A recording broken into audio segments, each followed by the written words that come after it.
untuk kepentingan anak cucu kita, sehingga membutuhkan semua lapisan dari negara, dari dunia usaha, dari koperasi, bersama-sama untuk kepentingan yang lebih besar agar bangsa kita menjadi bangsa yang mandiri.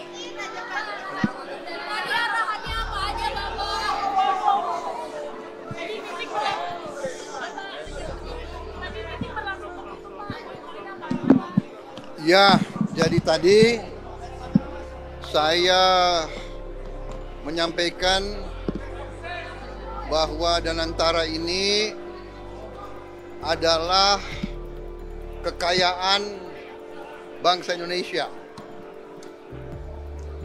Harus dikelola dengan sebaik-baiknya, dijaga, dirawat dengan sistem yang transparan dan sangat ketat.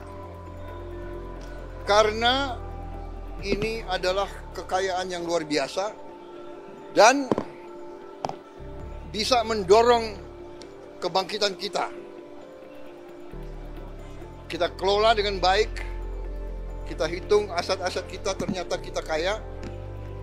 Mungkin sebentar lagi kekayaan Danantara akan tembus 1 triliun US dollar. Dan kalau dikelola dengan baik, ini bisa menghasilkan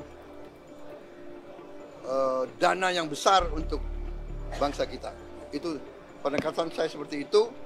Saya minta atas nama bangsa dan rakyat, saya minta semua direksi berbuat yang terbaik, tinggalkan praktek-praktek zaman dulu mungkin yang kurang efisien,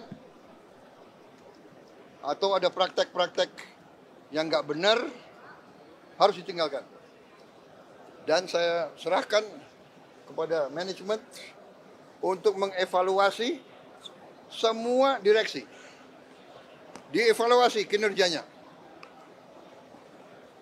Dan wataknya, akhlaknya, dan prestasinya. Kalau dia tidak berprestasi, kalau dia malas-malesan, kalau dia lakukan praktek-praktek yang nggak benar, menyalahgunakan wewenang, menyalahgunakan fasilitas, saya minta diganti.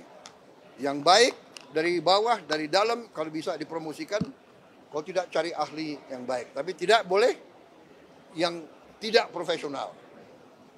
Ya, saya bilang jangan memilih atas dasar suku, agama, ras, latar belakang, atau atas dasar partai politik. Tidak, ini harus anak-anak Indonesia yang bekerja sebesar-besarnya untuk rakyat Indonesia. Saya kira itu pesan saya tadi ya. Ya, ya tertutup karena saya banyak negur juga direksi-direksi gitu. Nggak enak kan ditegur di depan kalian. Oke? Terima kasih.